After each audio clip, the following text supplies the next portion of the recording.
Se vincula mucho el tema de los derechos humanos a cuestiones tan concretas como lo que tú estás trabajando, que son los espacios públicos.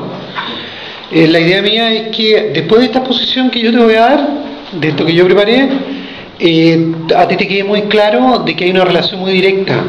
Entonces que podamos en conjunto ver si formuláramos un proyecto en derechos humanos, ¿no?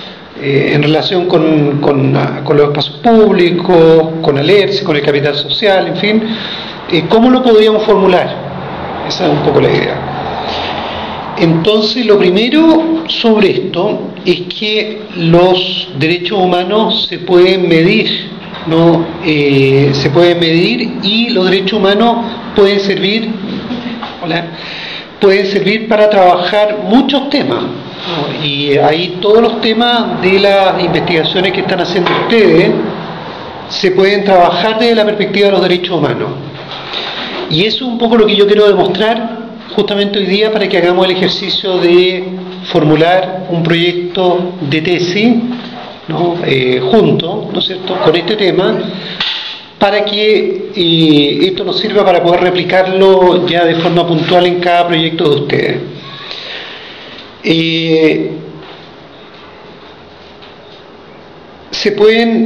Los derechos humanos se pueden describir, se pueden contextualizar, pueden ayudar a clasificar, se puede clasificar cosas, también sirven para monitorear, ¿no?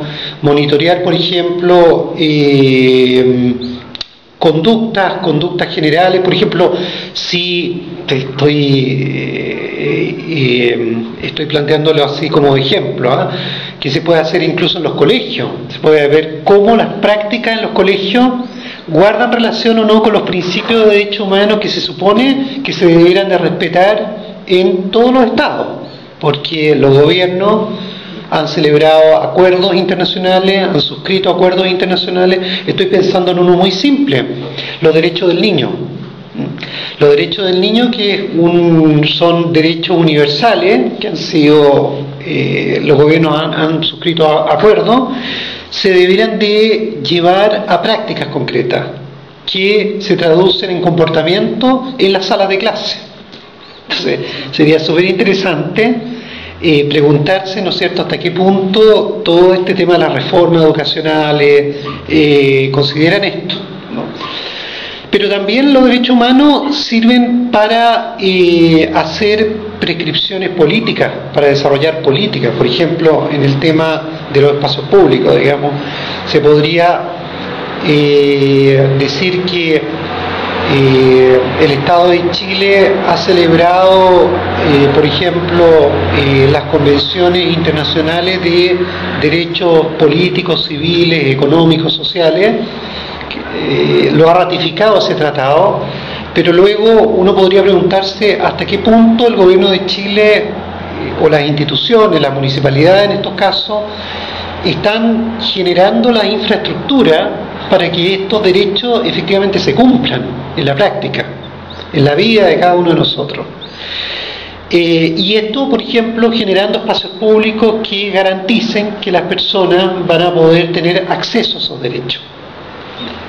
O sea, es un tema súper importante, muy relevante y con muchas implicaciones. Y es por eso que se ha desarrollado toda una literatura de los derechos humanos, que es una literatura que está dedicada a evaluar en qué medida los estados en el mundo cumplen y hacen cumplir los derechos humanos dentro de sus fronteras.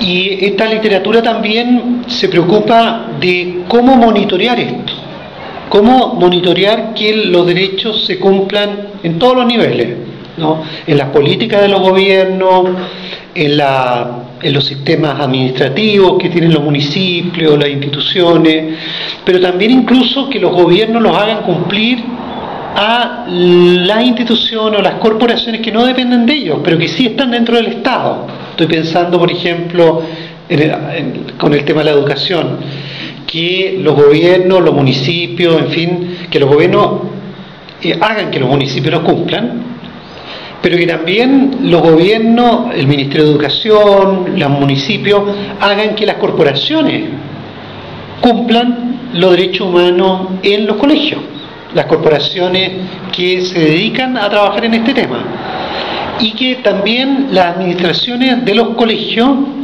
tengan que cumplirlo con respecto a sus profesores y con respecto a sus estudiantes.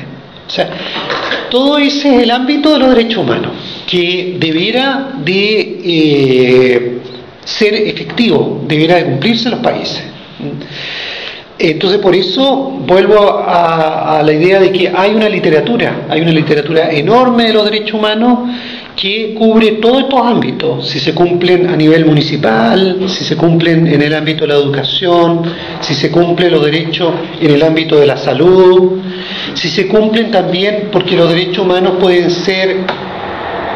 digamos, no es que puedan ser, son tratados internacionales que se refieren al cumplimiento universal de derechos, o sea, derechos políticos, derechos económicos, derechos sociales, universal, declaraciones universales, pero también se refieren al cumplimiento o a la protección de los derechos en determinados grupos que son más vulnerables. Y históricamente los grupos más vulnerables han sido las mujeres, han sido más vulnerables, ¿no? Han sido los niños, y por eso hay un derecho humano de los niños, un derecho de la infancia, pero también otros grupos, los discapacitados, por ejemplo, y por eso hay un derecho de los discapacitados. Las poblaciones que han sido discriminadas, especialmente discriminadas a lo largo del tiempo, por ejemplo, las poblaciones indígenas. También hay derechos especiales sobre minorías que los países debieran de aplicar y reconocer, porque los países, los estados, y esto es muy importante en este tema, los estados, los gobiernos suscriben tratados internacionales. Los derechos humanos son acuerdos internacionales que forman parte del derecho internacional.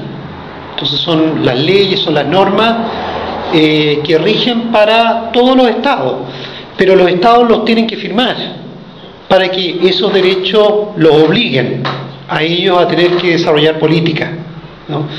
Y entonces todos los tratados o los acuerdos internacionales que los estados firman pasan a ser parte de su propia, ¿cómo decirlo?, ámbito de obligaciones, en que los estados tienen que hacer que se cumplan cosas.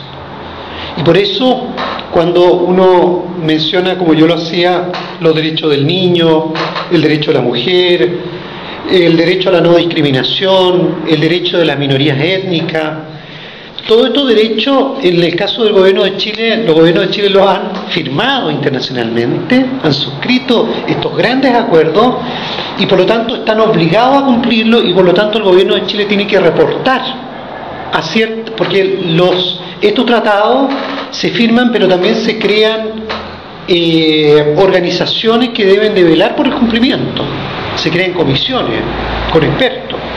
Entonces los gobiernos y las organizaciones especializadas dentro de los países que forman parte de la comunidad de los derechos humanos elaboran informes, reportes anuales y los mandan a estas organizaciones. Y estas organizaciones entonces comparan lo que dicen los tratados con la información que les está llegando y pueden elaborar sugerencias para que los países mejoren sus políticas, para que los estados cumplan mejor la obligación que se han comprometido a... ¿Te fijas? Entonces, en este contexto, por ejemplo, se me viene inmediatamente a la cabeza que fue muy hábil y muy informada esa actitud que tomaron los estudiantes. ¿Se acuerdan ustedes? No sé si vieron la televisión con el conflicto que hubo estudiantil. Ellos viajaron. Sí. Y viajaron y claramente dijeron: Chile ha contraído obligaciones internacionales, lo que es cierto, y por lo tanto debe cumplir. Nosotros vamos a denunciar que el Estado chileno no las está cumpliendo y que ni siquiera pretende cumplirlas. Eso no eran declaraciones en el vacío las que ellos hicieron, sino que respondían a una comprensión que ellos demostraron tener, que el Estado de Chile ha suscrito estos acuerdos, ha suscrito estos tratados internacionales y en consecuencia el Estado de Chile está obligado a cumplir, a dar cumplimiento a estas obligaciones. Por lo tanto, y tal vez con esta explicación que yo les daba se entienda mejor el hecho que el Estado de Chile, el hecho, perdón, de que en la investigación de derechos humanos, los proyectos de tesis que puedan tener que ver con derechos humanos, sea muy importante la medición, el tema de la medición. Cómo se mide el cumplimiento de estos tratados, cómo se monitorean estos temas, para que lo veamos de forma concreta, qué ocurre en el aula, qué ocurre en el espacio público, qué ocurre en la decisión que está tomando la autoridad. Eso es lo importante, ¿no es cierto? Y por lo tanto, acá hay otro concepto que a mí me parece muy importante en este tema, que es el concepto del régimen internacional de los derechos humanos. Y permítanme también, en este sentido, extenderme un poco con una explicación de lo que es un régimen internacional de derechos humanos. Y acá hay como que hacer una distinción entre lo que a nivel internacional son los tratados y los contenidos de los tratados de derechos humanos y lo que son un conjunto de actores internacionales que se comprometen en estos temas, que no son solamente los estados. Junto con los estados están las organizaciones internacionales, principalmente las Naciones Unidas, y todas las organizaciones que tienen que ver con las Naciones Unidas, pues no sé si ustedes saben, pero las Naciones Unidas es un sistema gigantesco. Es un sistema que abarca desde lo que uno ve siempre en la televisión, que son la Asamblea General, uno ve también el Consejo de Seguridad. La Asamblea General representa a todos los países del mundo, el Consejo de Seguridad a una élite de países, algunos países. La Asamblea General se ocupa de todos los temas como una asamblea deliberativa. En cambio, el Consejo de Seguridad es como un órgano ejecutivo que se preocupa específicamente de los temas de seguridad. Y ahí están los 10 grandes, ¿no? los más grandes, los países más grandes. Pero aparte de eso, las Naciones Unidas tiene un conjunto de comisiones, programas, organizaciones que se dedican a distintos temas que tienen que ver con el desarrollo económico, social y los derechos humanos, entre otros muchos, ¿no? que trabajan. Entonces, por ejemplo, la Organización Mundial de la Salud es parte del sistema de Naciones Unidas. La Organización Mundial del Comercio es parte de las Naciones Unidas, ¿no? Y las Naciones Unidas también tiene órganos que son regionales. Entonces, como órganos regionales, por ejemplo, está en el sistema interamericano, que es donde estamos nosotros, está la Organización de Estados Americanos. Está también como parte la Comisión Económica para América Latina, la CEPAL, que se dedica a trabajar para poder apoyar a los gobiernos en sus políticas económicas y sociales, ¿no? Investiga, y esa investigación la lleva a propuestas de política que ayudan a los gobiernos a poder desarrollar sus países.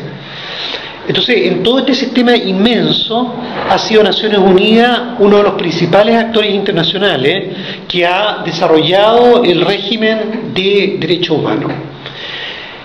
Pero yo les decía que el régimen consiste en un montón de actores también. Están los estados, que forman parte de Naciones Unidas y que firman estos tratados y se obligan, por lo tanto, pero también están todas estas organizaciones intergubernamentales que monitorean el cumplimiento de estos tratados, y también hay una red inmensa de organizaciones transnacionales, es decir, organizaciones que son como organizaciones ONG, organizaciones de la sociedad civil, ¿no? Que trabajan en estos temas, por ejemplo, organizaciones ciudadanas, organizaciones en el tema de derechos humanos, ejemplo concreto, Amnistía Internacional. Ustedes han escuchado hablar de Amnistía Internacional, ¿no es cierto? Amnistía Internacional es una organización mundial, pero que no es gubernamental, es precisamente no gubernamental para controlar que los gobiernos cumplan, ¿no?, en la protección de los derechos humanos. Hay otra muy famosa, es Human Rights Watch, que también es una organización internacional, y hay muchas. En los temas, por ejemplo, del medio ambiente, hay una OFRAN, hay una... se me va en este momento, pero hay una gran organización del medio ambiente que se preocupa, Greenpeace, exactamente, Greenpeace se preocupa de todos los temas medioambientales, que no es una organización gubernamental. Bueno, todas estas organizaciones interactúan para velar por el cumplimiento que den los gobiernos a estos tratados internacionales, porque al fin de cuentas el régimen de derechos humanos puede funcionar solo si los gobiernos cumplen, si no se quedan puras declaraciones.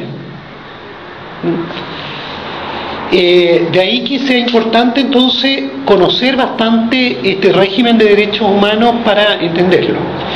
Parte de este régimen de derechos humanos es las declaraciones. Ustedes han escuchado hablar probablemente de la Declaración Universal de los Derechos Humanos de 1948, ¿no es cierto? Lo interesante de esta declaración es que fue una declaración original que era muy general, el año 48, pero fue complementada por dos convenciones internacionales del año 1966 sobre derechos civiles, políticos, económicos, sociales, culturales y de solidaridad, además, ¿no? Que en el fondo engloban todo el conjunto de los principales ámbitos de los derechos humanos, específicos, digamos. Los derechos políticos tienen que ver con el derecho a la participación, ¿no?, que todos tenemos derecho a poder participar en la elección de nuestros gobernantes, ¿no? Todos tenemos el derecho a poder ser una oposición frente a un gobierno. Todos tenemos ese derecho. Los derechos civiles tienen que ver con todo el ámbito de las condiciones que nos permiten ejercer esos derechos políticos. Por ejemplo, para poder nosotros ser una oposición o ser un gobierno, necesitamos tener la posibilidad de poder expresar nuestras opiniones, ¿no? Y está la libertad de expresión. Tenemos también que tener el derecho de convocar gente, convocarnos nosotros mismos y asociarnos. Entonces, todo eso van de la mano. Después los derechos económicos, para que nosotros podamos ejercer derechos políticos y derechos civiles, tenemos que tener la posibilidad de poder, la posibilidad de poder alimentarnos, ¿no?, de poder tener un mínimo de condiciones económicas que nos permitan movernos, que nos permitan hablar, que nos permitan participar. Si no las tenemos, ¿te fijas? Tenemos que tener para poder hacer uso de los derechos que nos declaran, por ejemplo, las constituciones, necesitamos tener, por ejemplo, la capacidad de poder leer y escribir. Y eso tiene que ver con el derecho educacional, a la educación. Entonces, son súper importantes todos estos derechos que forman parte, como digo, de los derechos humanos. Y son entonces la Declaración Universal, estas convenciones que yo les indicaba, ¿no?, del 66, también la Declaración del derecho contra la tortura. Nadie debe ser torturado, ¿no? Esto que le decía, la Declaración de los Derechos de la Mujer, los derechos del niño, de las minorías, todo eso es un conjunto inmenso.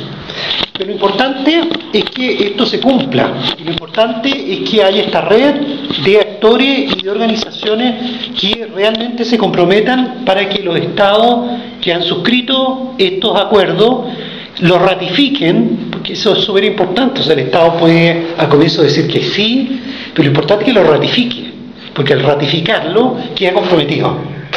Entonces tú puedes exigirle como ciudadano o como organización que, por ejemplo, te cumpla con tu derecho a la educación, por ejemplo, si y solo si es un derecho legal.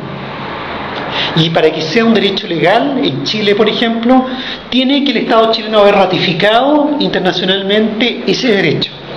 Tiene que haber firmado la ratificación.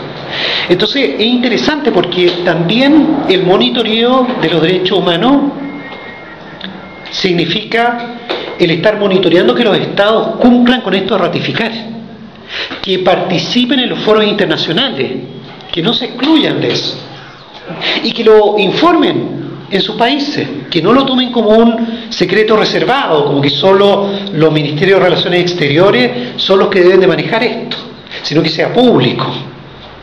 Y que haya también una educación de la importancia que tiene esto. Yo les aseguro que hasta ahora que yo estoy conversando sobre esto, nosotros no lo pensamos normalmente, no hacemos esta relación. Que es muy importante estar casi exigiéndole al Estado que participe en todos estos foros internacionales y que ratifique estos derechos para que eso pueda tener validez aquí en Chile y para que recién nosotros, por lo tanto, cuando percibimos que no se está cumpliendo nuestro derecho, podamos, por lo tanto, exigirlo. ¿No es cierto? Es súper importante. Otro par de elementos que fuera, digamos, de existir todos estos cuerpos legales y fuera de existir todos estos procedimientos de ratificación que se llaman observar, también hay que considerar que existen en el régimen de los derechos humanos existe como una ¿cómo decirlo? Como un orden que va desde las Naciones Unidas hasta los Estados y hasta el interior de los Estados, las organizaciones que funcionan al interior de los Estados. ¿Qué quiero decir con esto? Que las Naciones Unidas es una organización universal. Entonces, por ejemplo, la Comisión Económica y Social de Naciones Unidas, cuyas organizaciones son las que deben de velar más por el cumplimiento de ese tipo de derechos, lo hacen a nivel global. Pero a nivel regional existen organizaciones específicas que velan por esto, por ejemplo en América Latina, en las Américas. Bueno, nosotros pertenecemos a las Américas, que incluye Estados Unidos, incluye Canadá. Eso es las Américas. Existe otro que es en Europa, ¿no? Existe otro que es en África. Y es un conjunto de órganos regionales a los cuales se puede apelar, que están como más cerca que las Naciones Unidas, porque las Naciones Unidas es un organismo muy universal y es muy difícil llevar los temas a las Naciones Unidas. Entonces, por ejemplo, ¿ustedes se acuerdan de la jueza Atala? La jueza Atala, esta que la acusaron por ser lesbiana, que no podía tener la tutela de sus hijos, salió mucho en la televisión. Y creo que hasta la habían sacado de su trabajo. Claro, ella acusó que la estaban discriminando por esto. Bueno, resulta que la jueza Atala siguió justamente este camino. Ella llevó su caso primero de la tutela de su hijo ante los tribunales y los tribunales chilenos fallaron en contra de ella, y entonces ella siguió todos los procedimientos internos que llegan hasta la Corte Suprema cuando tú tienes un derecho que quieres reclamar, y no hubo caso. Entonces, ¿qué es lo que hizo la jueza Atala? La jueza Atala entonces no podía llegar a las Naciones Unidas directamente, porque las Naciones Unidas tiene una comisión de derechos humanos. Uno diría, ¿por qué no llega allá? No podía, porque ahí llegan casos ya como de países o cosas muy así, genocidio, ese tipo de situaciones. Entonces tenía que apelar a una instancia intermedia entre el Estado chileno, porque no le estaba resultando su caso, y el órgano universal. Y a lo que apeló fue a la Comisión Interamericana de Derechos Humanos. Entonces llevó su caso para que la Comisión Interamericana de Derechos Humanos lo estudie y haga una recomendación a las autoridades chilenas. Y esto podría ir eventualmente casos de este tipo podrían llegar a la Corte Interamericana de Derechos Humanos. Y dado que Chile firmó el tratado que creó estas comisiones y esta corte, estas cosas, y Chile es parte de este sistema, lo que digan estos órganos es importante para los tribunales chilenos y para el gobierno chileno y tiene consecuencias. Y podría, por lo tanto, tener influencia, tener impacto en cómo sigue este proceso de la jueza Tala. ¿Me entiendes? Bueno, esto es muy importante y existen en el mundo, por ejemplo, en Europa, les voy a dar el ejemplo. En Europa existe el Consejo de Europa, existe la Unión Europea y existe la Organización para la Seguridad y la Cooperación. Todos estos forman un sistema complejo de protección de los derechos humanos.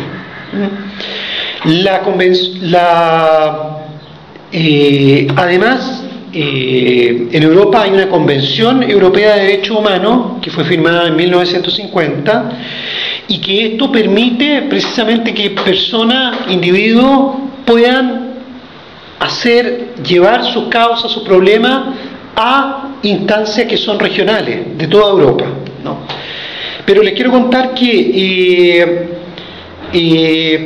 cada una de estas dimensiones que yo les comenté, Consejo de Europa, Unión Europea, Organización para la Seguridad y Cooperación, tiene una responsabilidad en la protección de los derechos humanos y cumplen un papel en la protección de los derechos humanos, ¿no? Por ejemplo, la Organización para la Seguridad tiene instituciones para monitorear que se cumplan los tratados que los países de la Comunidad Europea, de la Unión Europea, han suscrito. Entonces monitorea que efectivamente se cumplan, ¿no? En diversas dimensiones de los derechos humanos. Y la Unión Europea dispone de instrumentos para promover, ¿no? Uno de los más importantes de estos instrumentos para promover los derechos humanos es el criterio de Copenhague, que coloca condiciones de derechos humanos para ser miembro de la Unión Europea. O sea, los países que quieren ser miembros de la Unión Europea tienen que comprometerse con ciertas obligaciones en derechos humanos. En el sistema interamericano, ustedes saben probablemente que hay una Convención Americana de los Derechos Humanos, o si no lo sabían, lo saben desde hoy, que es de 1969, y Chile la firmó, y Chile la ratificó, ¿no?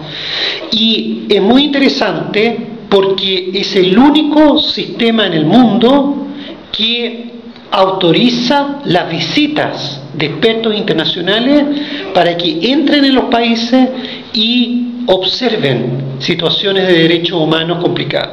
Yo tengo, por ejemplo, a ver, les coloco un ejemplo. Dado que en el sistema interamericano existe la Comisión Interamericana de Derechos Humanos, y ustedes probablemente han escuchado hablar que hay un problema tremendo en México con derechos humanos, ¿no?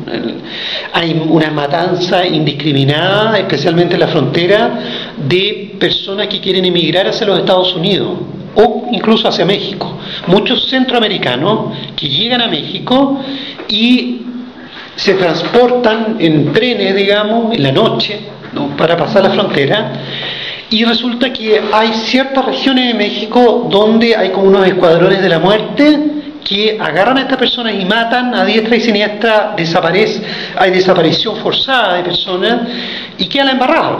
Bueno, sintetizando, la Comisión Interamericana de Derechos Humanos, donde participa Chile y participan otros, tiene, en virtud de este tratado, ¿no?, de esta Convención Americana de Derechos Humanos del año 1969, la atribución para enviar a su presidente y a su comisionado a poder observar esta situación dentro de México, lo cual da lugar a que ellos puedan preparar un informe que después haga recomendaciones al gobierno de México para poder detener esta situación. Súper importante, ¿no creen? Y eso puede ocurrir en Chile también, en relación con muchos temas. Muy importante. Y después, junto con esto, también en América Latina y en Europa hay numerosas organizaciones no gubernamentales que se han especializado en este tema, en estos temas de derechos humanos, de distintas perspectivas. económicos, sociales, políticos, etcétera, y prestan asistencia para monitorear y movilizar, ¿no?, a la población, a las organizaciones internacionales y a los gobiernos para que se cumplan los tratados internacionales. Entonces, esto de los derechos humanos, que parece tan abstracto, ustedes se empiezan a dar cuenta que no es tan abstracto. Y se empiezan a dar cuenta de por qué hoy en día en Chile y en otras partes estamos viendo un conjunto de desarrollos que antes no existían. ¿Por qué tiene tanto eco el movimiento estudiantil? ¿Por qué tienen tanto eco las protestas contra Hidroaicén? ¿Por qué tienen tanto eco los movimientos de los pueblos originarios? Tiene que ver con esto, con el desarrollo de un régimen internacional de los derechos humanos.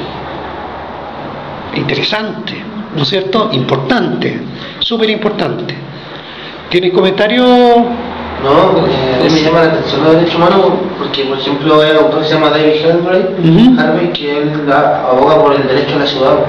Entonces, en ese contexto yo quería preguntarle a usted si el derecho a usar la ciudad es un derecho humano. Obviamente. Entonces, pueden hacer movimientos urbanos que apelen a internacionalizar este conflicto. Por supuesto, porque mira, si me das un poquitito más de tiempo para poder explicar, ¿no?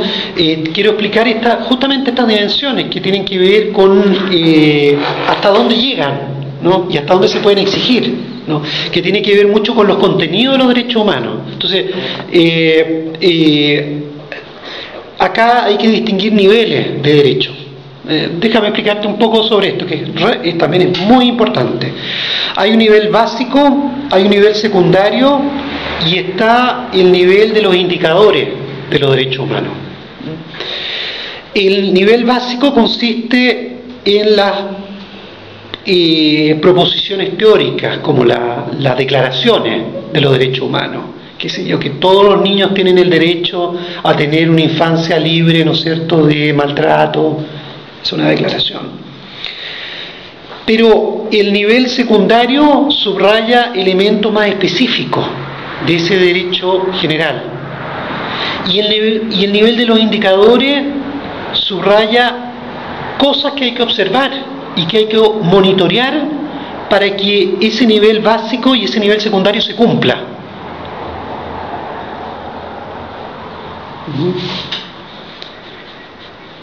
En otras palabras, ¿no?, en el nivel básico estamos hablando como de conceptualizaciones de los derechos humanos. Se trata de estándares mínimos, son estándares porque son estándares aceptados por la comunidad internacional, que a la mujer no hay que maltratarla, que hay que darle accesos igual al trabajo, que a los niños no hay que pegarle, que No debe trabajar. claro, que hay que cuidarlo, ¿no es cierto?, frente a los abusos, como por ejemplo obligarlos a trabajar en lugar de educarse, todas esas cosas. Pero esas son conceptualizaciones que son aceptadas por los estados y que aseguran la protección, digámoslo así, de la dignidad de todos los que somos sujetos y por lo tanto tenemos derecho, ¿no? Definen también en ese sentido límites para los comportamientos, estos derechos, porque no están autorizando el que se le pegue a un niño, no están autorizando el que se le encierre y se le obligue a trabajar. Ellos definen un límite de comportamiento humano. Entonces tiene una parte muy ética, pero que es formal porque es ley, y es ley porque es un tratado internacional y porque los estados por lo tanto están obligados a cumplirlo, ¿no?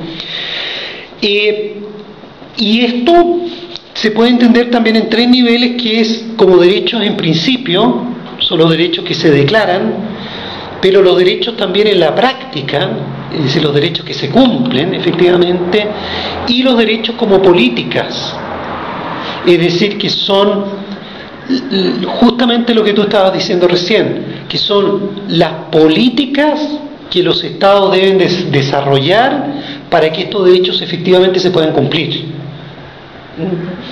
Como por ejemplo crear infraestructura, para que efectivamente las cosas se puedan, estos derechos se puedan, no queden en el plano moral, ni queden solamente en el plano declarativo de los estándares, sino que efectivamente haya condiciones para que las personas podamos gozar de los derechos. ¿Se fija? Y eso es súper importante, y por eso los tratados de derechos humanos internacionales incluyen, junto con las declaraciones, provisiones y protocolos para que los estados desarrollen políticas de infraestructura o de condiciones para que los derechos humanos se puedan cumplir. A ver, una pregunta. La Declaración Universal de 1948, ¿qué sería? ¿Sería un derecho en principio, un derecho en la práctica o una política? En principio, ¿no es cierto? En principio. Lo mismo que la que contra la tortura, etcétera. Los mecanismos institucionales, por ejemplo, en Chile se creó un Instituto Nacional de Derechos Humanos y el Estado tiene que financiarlo y tiene que financiar sus investigaciones y tiene que, además, todas las instituciones públicas están obligadas a proveer la información cuando este instituto pide esa información, y además incluso este instituto puede llevar casos, es como un contralor de derechos humanos, como una contraloría de derechos humanos, puede iniciar juicios por derechos humanos. ¿Eso qué es? ¿Es un derecho en principio, en la práctica o como política? Esther, ¿cómo sería para ti? Sería como una política. Política, ¿no es cierto? Política, claramente. Eso es justamente, ¿no? Los derechos en las políticas significan que hay políticas específicas y que hay condiciones para que se genere información sobre este tema, que permita que los estados puedan cumplir sus obligaciones, porque esto es súper importante entenderlo, porque el Estado, incluso de buena fe, uno dirá, los gobiernos actúan de buena fe, sean de la ideología que sean, los gobiernos actúan de buena fe, démosle la buena fe. Sin embargo, los gobiernos no tienen la capacidad para poder ver en todos los ámbitos de la vida nacional cómo se están respetando o no los derechos humanos. Y entonces es fundamental que los gobiernos desarrollen políticas para que pueda haber un sistema que esté reportando, que esté generando información, que lo ayude a tomar bien sus decisiones y a priorizar. ¿Me entiendes? Esto es muy importante entonces en la dimensión de la política. Y esto ocurre nacionalmente e internacionalmente. Nacionalmente ocurre porque los gobiernos deben de desarrollar estas políticas, como el ejemplo que yo les he dado recién, pero internacionalmente porque hay organismos especializados para generar las directrices o las orientaciones que deben seguir los gobiernos en sus políticas.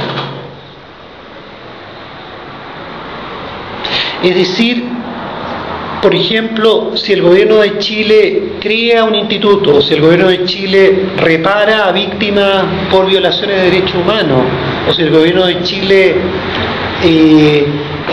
está desarrollando un plan, no sé si lo ha desarrollado todavía, así hipotéticamente, de la Araucanía, ¿no? Bueno, esto no es porque el gobierno de Chile descubrió la pólvora. Esto porque hay un régimen de derechos humanos que está monitoreando y hay determinados organismos internacionales que le están diciendo cuáles son las líneas de acción que hay que seguir. Y de acuerdo a ese orden, entonces, el gobierno de Chile va priorizando y va desarrollando sus políticas y los gobernantes van desarrollando sus programas de gobierno. Así es, ¿no? Este es un marco global donde hay organismos que están interviniendo del régimen internacional Y eso están, por lo tanto, dándole directrices a los gobiernos. Y lo quiero decir de forma súper concreta con ejemplo, ¿no? Hay un Comité de Derechos Civiles y Políticos de las Naciones Unidas. Hay un Comité de Derechos Económicos y Sociales, ¿no? Y estos han tomado el liderazgo para clarificar a los gobiernos del mundo sobre cuáles son los alcances de los derechos humanos, para dar estas orientaciones, ¿no? Y también para explicar cuáles son los procedimientos específicos para implementar estas obligaciones. Es decir, cuáles son los caminos, los procedimientos que ellos deben de seguir para que estas obligaciones realmente se lleven a la práctica. El Consejo Económico y Social de las Naciones Unidas creó la Comisión de Derechos Humanos de las Naciones Unidas. Esto es súper interesante porque además tiene mucho que ver con la historia del pasado reciente de nosotros, de Chile como país. Todo esto se discutía en los años 70. Súper interesante todo esto, o sea, se podría estudiar históricamente también, los vínculos que hay. Bueno, pero ese es otro tema. Lo importante es que esta Comisión de Derechos Humanos tiene grupos intergubernamentales que representan a los países, y esta comisión tiene el derecho, tiene el mandato, más que el derecho, la obligación de investigar cómo se están cumpliendo los derechos humanos en distintos países del mundo, ¿no? Y por lo tanto tiene procedimientos especiales, por ejemplo, mandatos para investigación, procedimientos de cómo se debe investigar si hay violaciones masivas. Esto ha ocurrido, por ejemplo, en Timor del Este. No sé si se acuerdan que hubo una serie de matanzas en Guatemala, donde ha habido también... Claro. Y todo eso está entonces regulado, ¿no? Pero también hay... lo que es importante es que no solamente tienen el derecho de un mandato para que se observe los derechos humanos, se investigue en los estados que hayan firmado esto, sino para todos los estados del mundo. Pueden ellos nombrar una comisión para que lo investigue. Súper importante. Bueno, los mecanismos de derechos humanos proveen guía a los estados, ¿no? Para implementar, como yo decía, por ejemplo, la no discriminación. ¿Cómo se implementa la no discriminación? Precisamente generando políticas que no discriminen. Entonces dice específicamente cómo hacerlo. También para que los estados implementen la participación. También lo dicen expresamente como política de derechos humanos. Entonces la participación es un derecho que se debe exigir y que se está monitoreando también a nivel internacional. Entonces tú ves de que no es casualidad muchas cosas que ocurren en Chile con los movimientos, especialmente cuando hay protestas ahora. También hay un principio, estoy hablando de principios, pero que son estas como directrices, ¿no es cierto?, que dicen de cómo se tienen que hacer valer los derechos humanos, que es el de la disponibilidad y acceso a la información. Entonces, estas comisiones internacionales indican a los gobiernos que deben de dar disposición y acceso a la información. Entonces, no es una casualidad ni es una decisión aislada del gobierno chileno que haya dictado una ley de transparencia. Es porque existe todo este sistema dentro del cual participa Chile. Después también el principio de el adecuado progreso, ¿no? Es decir, que los derechos humanos tienen que tener una realización progresiva. Entonces, que no hay nada que dispense a un gobierno como para decir, sabes que esto yo no lo puedo cumplir, esto no, en principio no, es imposible, esto no se puede hacer. No, porque hay un principio internacional que es producto de una ratificación en la cual participaron los gobiernos, ¿no?, que indica de que ellos deben priorizar, obviamente según los recursos que tengan, naturalmente, pero informados por el principio del derecho humano, y en consecuencia tienen que progresivamente avanzar hacia eso. No pueden dar la respuesta de que no se puede avanzar. yo lo encuentro muy notable, muy notable, sobre todo para la situación en Chile. Si uno piensa el impacto que esto debiera de tener en las políticas públicas en Chile. Después, otro principio, ¿no? Otro mecanismo, otra guía que se le da a los estados es que hay ciertos derechos que son de realización inmediata. Por ejemplo, los derechos civiles y políticos son de realización inmediata. Si no se está respetando el derecho de expresión, inmediatamente el Estado debe intervenir para que se respete. Si las fuerzas públicas se ponen a torturar, el Estado debe intervenir inmediatamente para evitar de que se produzca ese hecho. Eso es inmediato. Pero hay otros que no son tan inmediatos, pero que requieren de todas maneras un remedio efectivo, ¿no? Que asegure la justicia, por medio de mecanismos administrativos, judiciales o de otro tipo. Después hay otros principios que son, por ejemplo, principios más como de organización, ¿no? Por ejemplo, la disponibilidad, la accesibilidad, la aceptabilidad y la adaptabilidad, ¿no? Explico bien corto esto. La disponibilidad se refiere a los recursos y a la infraestructura, ¿no? Requerida para el funcionamiento de los programas que el Estado provee para cumplir con sus obligaciones en los derechos humanos, ¿no?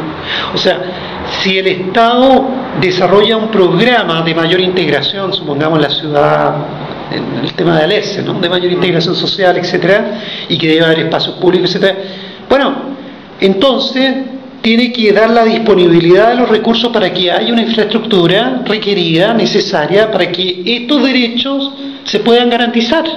O sea, no garantizar, sino que se puedan realizar.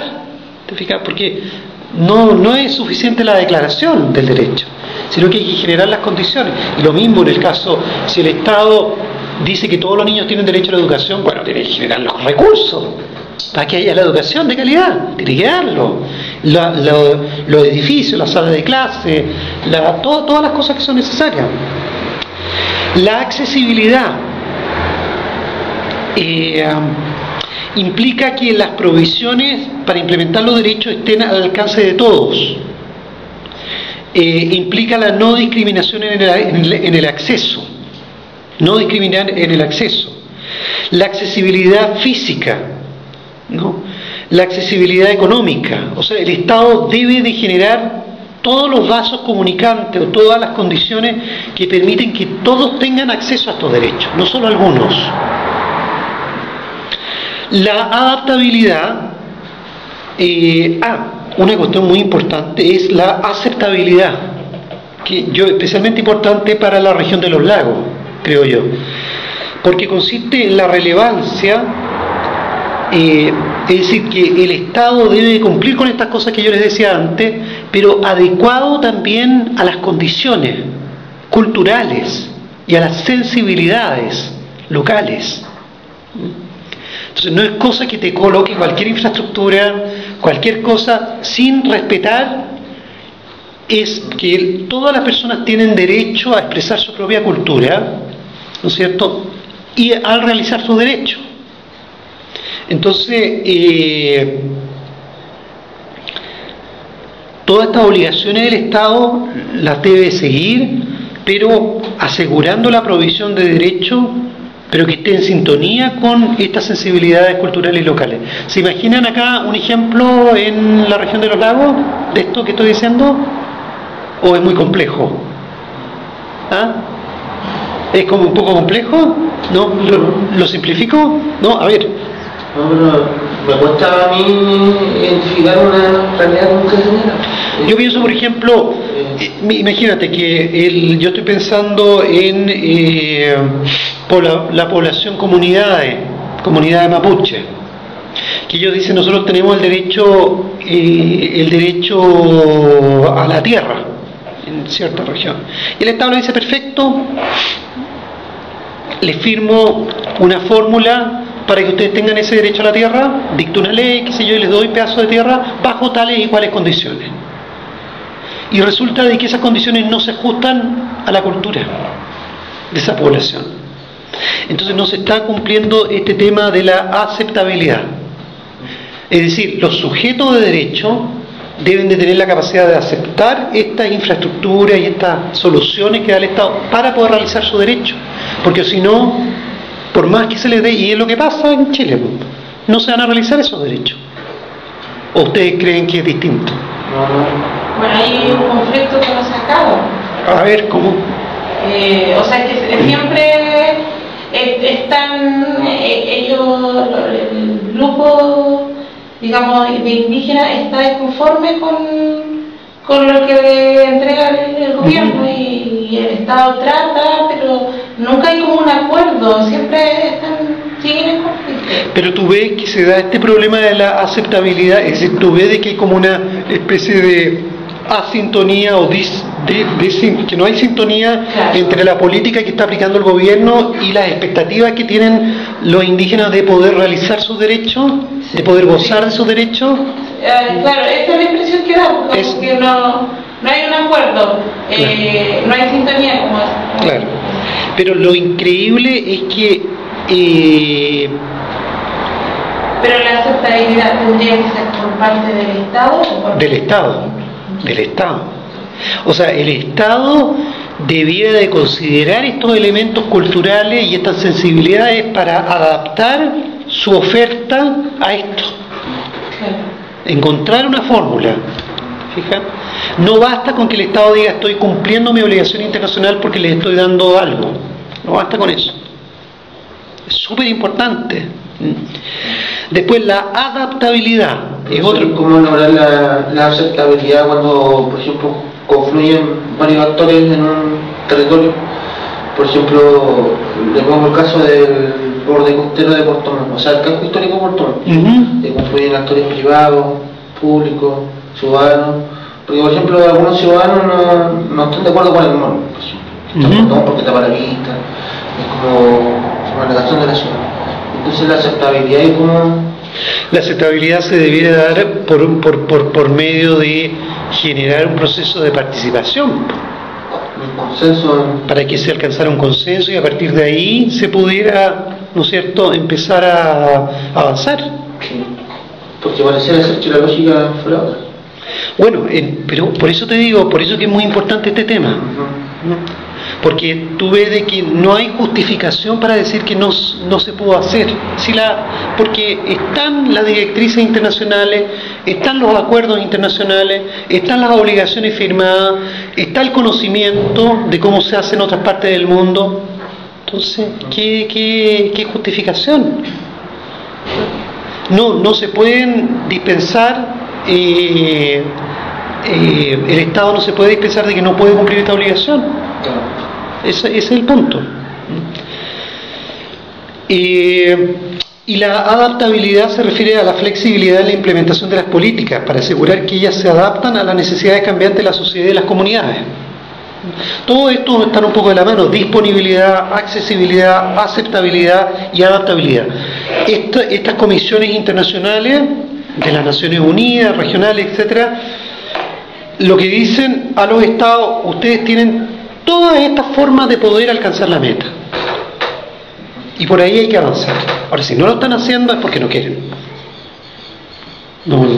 probablemente. Y bueno, y todo eso es lo que lleva entonces a los derechos en la práctica, porque ahora nos queda súper claro que no es suficiente que haya una declaración en un texto de un tratado internacional sin todas estas provisiones, sin todas estas directrices, sin todos estos actores que están monitoreando para que las cosas se cumplan. Y esto, por lo tanto, esto es lo que permite efectivamente que se vaya avanzando, progresando en este tema. A pesar de que hay gente que ve las cosas muy negativas, yo personalmente lo veo como bien positivo, porque yo encuentro que el mundo ha avanzado mucho en esto. O sea, lo que era el mundo en el pasado, y no sé si les pasa a ustedes, cuando ustedes eran chicos, en comparación con lo que es ahora, ha habido muchos cambios, cosas que no existían. Bueno, y el último tema Antes de que vayamos al cafecito, el último tema corto es el de la medición.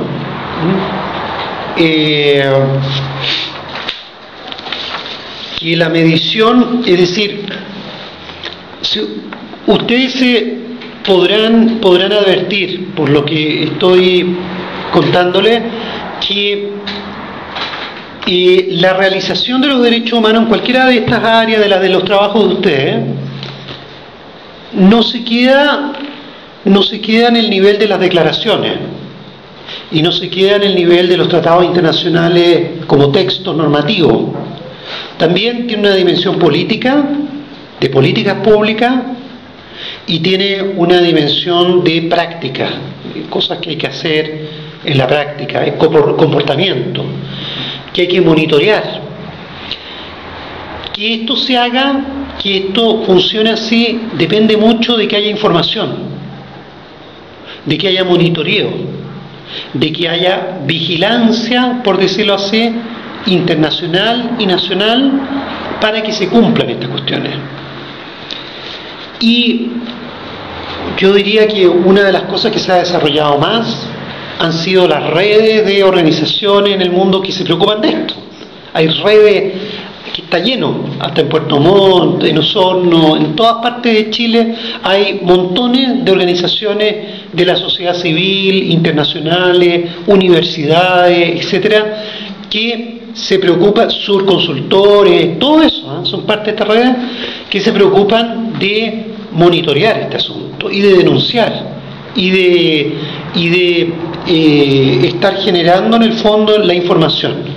Pero lo que yo voy ahora, para finalizar, es que tan importante como eso es tener los instrumentos para generar información de calidad.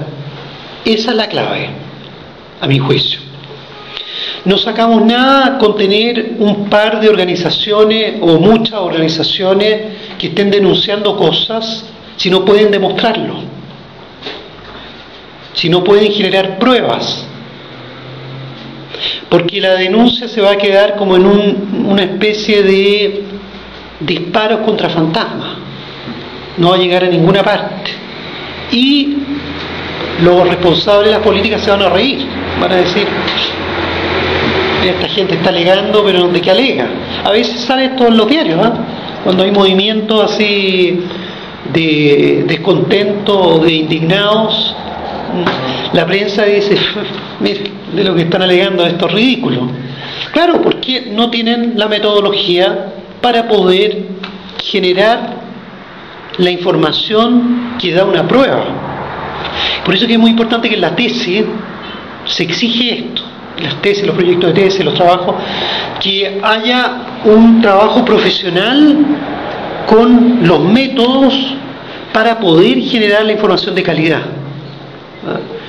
Más allá de la declaración, del texto general, de la buena voluntad, hay que también generar información que sea adecuada. Es tan importante como eso. Y entonces, en este tema, en derechos humanos, se ha